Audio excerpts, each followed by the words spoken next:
70년대 초반부터는 슬슬 맥주가 좀 더 존재감을 약간 대중화되는 느낌이에요? 70년대까지는 아니에요. 왜냐면은 당시에 광고를 보잖아요. 70년대 광고를 보면은 맥주 광고하게 되면요. 첫 번째로 승마. 말 정도는 타줘야지 맥주 한 잔 마실 수 있는 급이 되는 고급 거예요. 술이구나. 굉장히 고급 술이죠. 아침, 점심, 저녁 온종일 술만 생각하는 국내 최고 주류 전문가 명욱 교수와 술이라면 사족을 못 쓰는 애주기자 이기자가 함께하는 명욱 교수의 술자리 인문학 지금 바로 시작하겠습니다. 예, 바로 들어갈게요. 지금 맥주의 얘기를 다뤘었는데 광복 전까지 두 군데 제가 정리를 하면 맥주 제조사가 두 군데 있었죠. 쇼와 기린, 일본이 기린 맥주가 하는, 그리고 조선 맥주 여기는 아사히 삿포로가 하는 그게 삿포로를 만드는, 그쵸, 삿포로 맥주를 만드는. 네.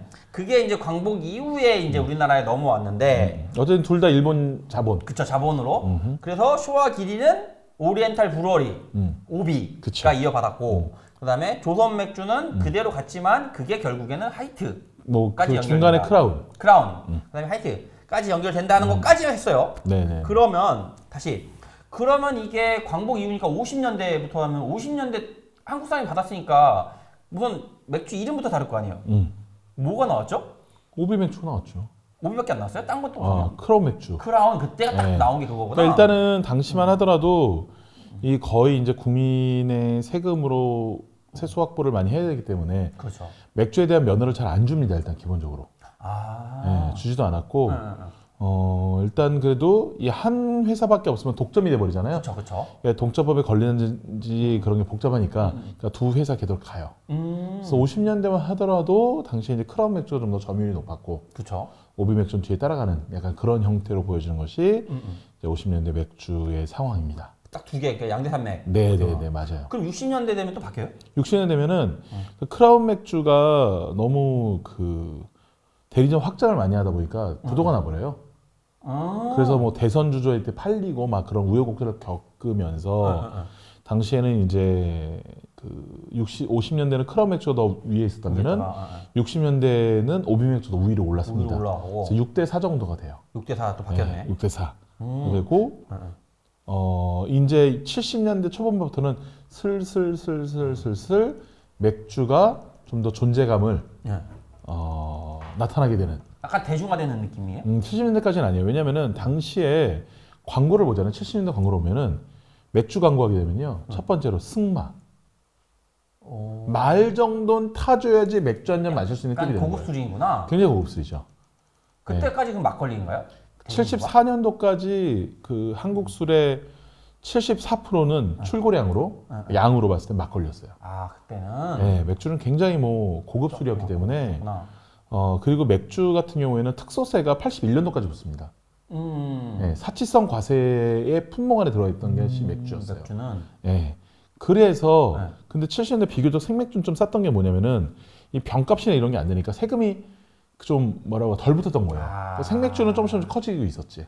왜냐면은 얘는 술 양에만 붙으면 되니까.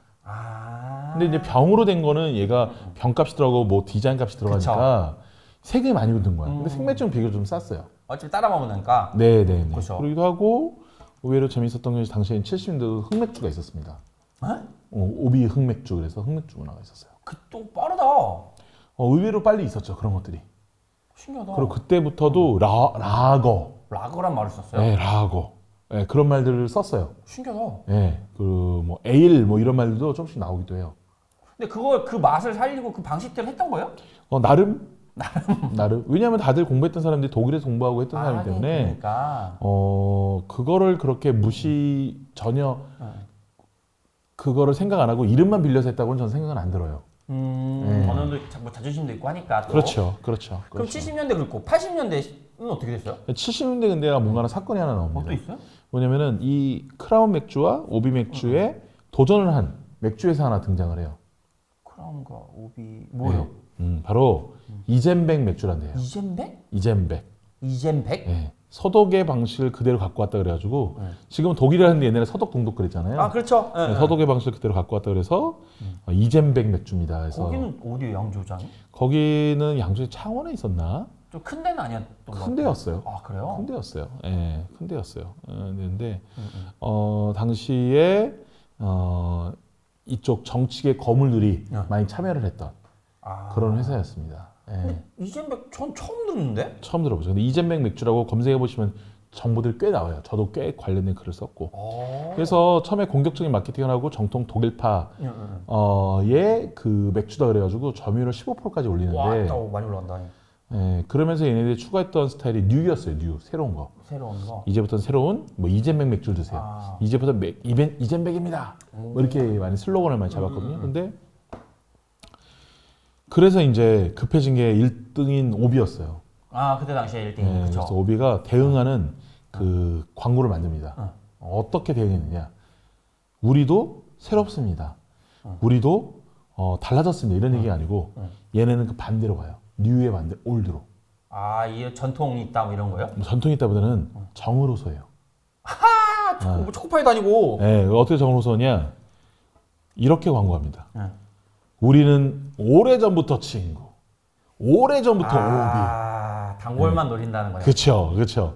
네, 그러면서 옛 친구를 찾아가는 모습의 광고를 내보내죠. 감성이네. 딱 이때도 있었구나. 근데 70년대 같은 경우에는 모두가 상경을 해가지고 고향에 대해서 그립고 친구들 그리웠던 시절이었던 거예요. 그치, 맞아.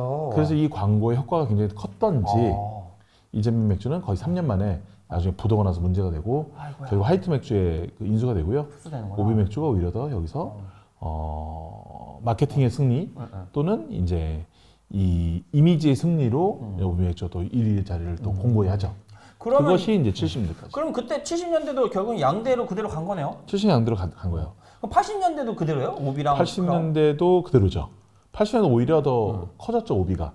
규모가? 예. 왜 커졌냐면은 일단은 80년도 초반에 말씀드렸죠. 컬러 TV, 냉장고, 맥주가 사치성 과세에서 적용이 제외됩니다. 대중주가 되는구나. 그러니까 그때 당시에는 TV, 냉장고는 맥주까지 이걸 세 개를 즐길 줄 알면은 이건 그냥 다 상류층인 거야. 생각해 보니까 어렸을 때 그쵸. 야, 저 81년도, 80년도에 야, 너희 집 텔레비 있다며? 그치, 그때 당시에는 TV는 아직은 보급이 안 됐죠. 이런 부분이 있었던 것 같아요. 야, 너희 집 냉장고도 있다며? 이렇게 얘기했던 시절이었던 것 같아, 생각을 해보니까. 그리고 비디오 방이라고 당시에 있었는데 그 비디오 방은 지금처럼 그 개인화된 그 방에 비디오를 보는 게 아니고 떡볶이집 같은 데다가 텔레비 하나 틀어놓고 비디오가 하나 있어. 그러면은 떡볶이를 먹으면 그 비디오를 볼 수 있는데 우르르 몰려 다 봐요. 뭐 중국 영화다, 뭐 만화 영화다 이런 영화관은 거를. 아니지만 약간 뭔가 그치. 같은 느낌인가? 그치. 그러니까 텔레비가 없으니까 또 그 한 곳에 그 텔레비가 있는 떡볶이집은 굉장히 인기가 많았던 거예요. 그렇겠네. 거기 보고 뭐 예, 뉴스 보고 예. 하고. 그런 사람이 많았던 80년대 초반까지만 하더라도. 그러니까 서울의 도심부까지는 아니다 하더라도 조금 변두리.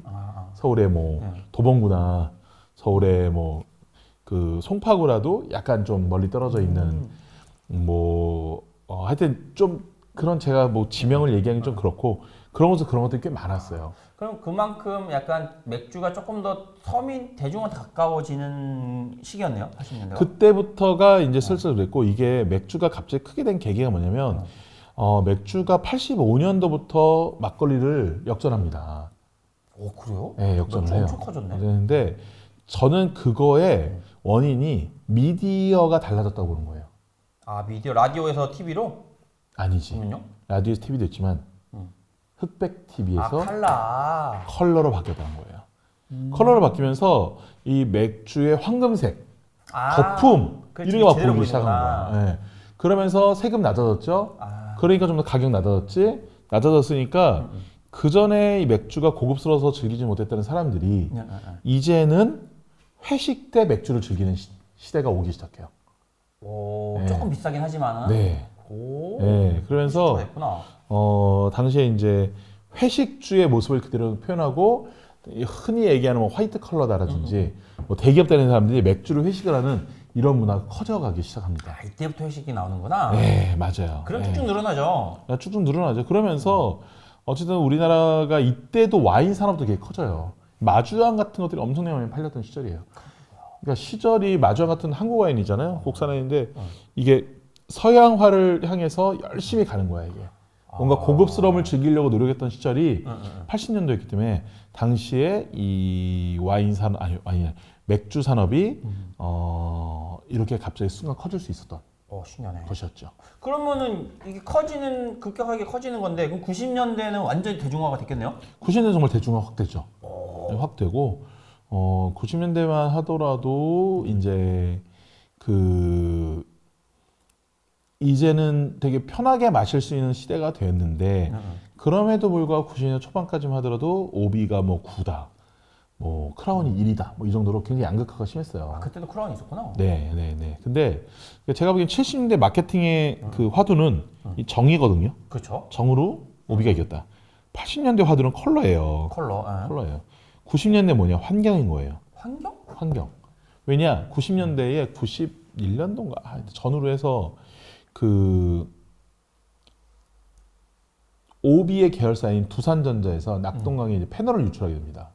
독극물이라고 불리는 패널을 유출하게 되죠. 그러면서 이게 갑자기 오비의 계열사가 낙동강에 패널을 유출했는데 마치 오비가 한 것처럼 보이는구나. 한 것처럼 보이고 그러다 보니까 오비 맥주에 패널이 들어가 있는 것 같은 거야. 또 그렇게 이미적으로. 그러면서 이걸 갖고 엄청나게 불매운동이 일어나요. 안 먹는구나. 그래서 오비가 꺾입니다. 환경을 생각하지 않는 회사다. 그러니까 어떻게 보면 다른 계열사의 잘못인데 거기다 하필 물도 있고 그 이상한 독극물도 있다 보니까 마시는 그렇죠. 거라. 그러니까 여기에 이제 네. 독극물이 있다고 생각하니까 네. 이 이미지가 야 만에 하나 있으면 어떡하냐는 생각이 드니까 굳이 내가 돈 주고 사 마셔야 돼? 라는 생각이 드는 거예요. 야, 그 한 번의 실수로 그럼 그때 2위였던 크라운이 쭉 올라가는 거야? 그렇죠. 그러면서 나왔던 맥주가 바로 크라운 맥주가 아닌 하이트인 거야? 하이트 맥주죠. 그때 나왔구나. 하이트 맥주죠. 하이트 맥주 뭘로 나왔냐 그래서 지하 150m 안반수. 거기 끊으려서 깨끗하다. 그쵸. 깨끗하다. 너무 좋다. 야, 그거 진짜 오비가 되게 잘 나왔던 건데. 근데 당시에는 이제 오비가 더 깊은 곳에서 물을 끓여서 끌어올려서 사용했대요. 500m보다? 이 150m보다 150m보다? 안 먹히는 거야 얘네는. 했는데도 안 먹히는 거지. 그리고 당시 하이트 같은 경우에도 맨 처음에 미르려고 했던 것이 지하 150m 안반수 중요한 게 아니었어요. 하이트는? 원래는 비열 처리로 맥주를 만들었다 그래서 이제 살균을 처리할 때 살균 처리할 때 이제 온도를 높여서 하는 것이 아니고 열로 하는 것이 아니고 이제 마이크로 필터를 써가지고 이 필터로 이 효모들 다 걸러내는 그런 작업을 진행하려고 했던 그거를 표방하려고 했는데 이 순간적으로 오비가 환경적인 이슈에 딱 걸려가지고 인기가 없어지니 우리가 지금 이걸 노려야겠다 생각해서 지하 150m 안반수라는 컨셉으로 밀고 나간 거예요. 그러면 이게 90년대 그러면서 그게 지금도 쭉 가는 거 아니에요? 지금 쭉 가지만 그렇다고 하더라도 바로 오비가 그 하이트한테 점유율을 완전히 뺏기진 않았어요. 왜냐하면은 당시 모두가 오비의 대리점이었단 말이에요. 오비제 대리점이었다는 소리는 뭐냐면은 오비가 그 전에 모든 음식점이 이런 데에다 뭘 해줬냐? 냉장고를 넣어준 거예요. 우리가 팔아달라고. 냉장고를 넣어줬으면 그 안에 어떤 맥주 넣어야 되겠어요? 오비를 넣어야 되는 거예요. 그러니까 하이트가 들어갈 자리가 없는 거야. 그래서 쉽게 팔리지 않았어요. 마트도 마찬가지예요. 그래서 하이트 맥주는 바깥에 나와 있고 오비 맥주 냉장고 안에 있는 거예요. 그럼 누가 더 잘 팔려요? 당연히 오비 맥주가 잘 팔리겠지. 그래서 하이트가 생각한 게 뭐냐면은 시원해졌을 때 맛있다는 걸 알려주기 위해서 이거를 판매업자들한테 냉장고에 넣어서 팔아주세요라고 하면은 씨도 안 먹힐 거 아니에요. 그렇죠. 어차피 그 판매자가 왜 중간에 그 샐러드를 어떻게 좌지우지할 수가 없으니까 판매자 입장에 소비자 의견이 중요하지 자기네한테 공급해준 사람 의견이 중요하지 않거든요. 그래서 어떻게 했느냐 하이트가 시원해지면은 지금이 딱 먹기에 좋을 정도로 시원해졌습니다라고 하는 마크를 이따 넣어요. 색깔 변하는 거 따라? 물 마크, 워터 마크. 그래서 워터 마크를 넣어서 그게 딱 들어가게 되면 지금 좋을 때가 딱 이런 거지. 그러니까 어떻게 했느냐 소비자가 하이트 맥주 사러 갔는데 바깥에 있어. 사장님 이거 여기 왜 마크 왜 안 떠요? 그런 거예요. 이거 마크 떠야 돼요. 마크 있어야지. 그럴 때 시원해져서 마시기 좋은 거잖아요. 그러면 그때부터 오비 맥주가 공급한 그 냉장고에 하이트 맥주 들어가기 시작한 거예요. 그때부터 크로스가 일어나요. 크로스가 오비 맥주 떨어지고 하이트 맥주 올라가고. 그러면서 이제 나중에 이제 하이트가 진로와 합병을 통해서 또 한번 소맥의 시대를 열어가죠. 2000년대 이후로는 또 넘어가죠. 그렇게 되는데 근데 실은 오비 맥주가 IMF 때 원래 두산의 계열사였거든요. 네, 두산의 계열사였잖아요. 근데 오비 맥주가 팔려요. 팔려요? 네, 오비 맥주가 어디인데 팔리느냐? 인베브라는 회사인데 팔립니다. 인베브. 그게 뭘 만드냐면은 지금 같은 경우에는 버드와이저. 외국 건데? 그쵸. 네, 호가든. 그러니까 전 세계 최대의 맥주 회사예요. 그러니까 90년도 같은 경우에는 글로벌 회사구나. 그죠. 글로벌 뭐 그쵸. 멀티내셔널 컴퍼니 뭐 이렇게 얘기하는 식으로 이제 지금 같은 경우는 세계 제일 큰 맥주 회사예요. 그러니까 맥주 회사들이 다 합쳤어. 다 합친 거야. 왜 합치냐? 합치면 할수록 원가를 싸게 살 수 있을 거 아니에요. 그렇지. 어차피 원재료를 싸게 살 수 있고 메가는 싸게 사니까. 모든 거를 공정을 그 단일화 시키거나 이러면은 그 효율이 좋아지는 거잖아요. 그쵸. 그래서 계속 합쳐지는 거야. 신기하다. 그래서 웬만한 데 다 사버려. 호가든도 사지. 좀 아까 말씀드린 우리나라 그 최초로 들어가는 백스라는 데 또 거기도 사지. 오비도 사지. 다 합쳐지네. 다 사요. 예. 그 독일의 백스 이런 것들도 사고 그리고 프랑스의 크로넨버그 이런 것도 크로넨버그 거기던가 기억이 잘 안 나는데 어쨌든 간에 그러니까 모든 웬만한 회사의 맥주가 다 여기에 산하에 있는 거고 오비 맥주도 거기 지금 산한 거예요. 엄청 큰 거네 회사가 지금 네. 현재. 그래서 현재 오비 맥주가 우리나라 맥주가 아닌 거죠. 그러네. 네. 그러면 이제 그것이 되기 전에 뭐가 나오느냐? 카스가 나옵니다. 94년도에. 카스는 어디 거예요? 카스가 지금은 오비 거지. 지금 올 거예요? 옛날에 오비 게 아니었지. 오비 게 아니었어요? 옛날에 누구 거였냐? 진로 거였어요. 진로. 네. 그러니까 진로 거였던 거예요. 진로 쿠어스. 진로는 하이트. 진로가 그러니까 그 실은 얘 카스하고 지금 하이트 진로의 테러가 경쟁사란 말이야. 근데 얘는 원래 얘네 거였어요. 그러네. 하이트 진로란 걸 생각을 한다면은. 하이트 진로. 그치. 반대로 지금은 우리가 안타깝게도 이 오베 맥주의 브랜드는 거의 사라진 상태예요. 그렇죠. 거의 없어요. 네, 진짜 드물잖아. 그러니까 오비 맥주가 이 카스를 갖고 열심히 매출을 제일 열심히 올리고 있는데 이 카스란 브랜드는 오비가 처음에 만든 게 아니고 진로가 만든 거 오비가 산 거란 말이야. 브랜드를 샀구나. 또 그렇게 될 수가 있네. 예, 브랜드 산 거죠. 그러니까. 그럼 진로는 나중에 하이트랑 합쳐지잖아요. 예, 그럼 얘네는 하이트잖아요. 그렇죠. 이쪽은 하이트죠. 그냥 여기 있다가 이렇게 넘어간 거네? 그치. 여기 있다가 이렇게 넘어간 걸 마찬가지죠. 신기하네. 그게 2000년대에 이런. 그렇죠. 그러니까 진로가 있었고 하이트가 있었는데 진로가 소주 산업은 맥주로 가고 그렇죠. 소주는 맥주로 가고 가지고 있는 맥주는 오비로 간 오비에 거예요. 팔아버리고. 오비에 간 거예요. 예. 시간에. 예. 그게 2000년도에. 그게 1990 IMF 때. IMF 때. 그리고 하이트 맥주가 진로가 하이트 맥주로 합병된 거는 2000년대 중반이고요. 2004년인가 5년인가 그렇고 요 카스가 오비로 넘어간 거는 IMF 전으로 1997년, 98년 뭐 이 정도. 그때 좀 맥주업계랑 주류업계가 막 변동이 많았죠. 그쵸. 당시에 뭐 빅딜이라 그래가지고 야 경쟁하지 말고 서로가 더 잘하는 거 밀어주는 그런 문화가 있었잖아요. 그렇게 막 정부의 추진도 하고 막 하다 보니까 그런 것 중 일환이었다고 저는 봐요. 그럼 저 궁금한 게 롯데주류는 맥주를 안 만드나요? 그 이후로 만들었지. 2000년대 아니에요? 네. 그냥 2010년대요? 2014, 4년부터 크라우드.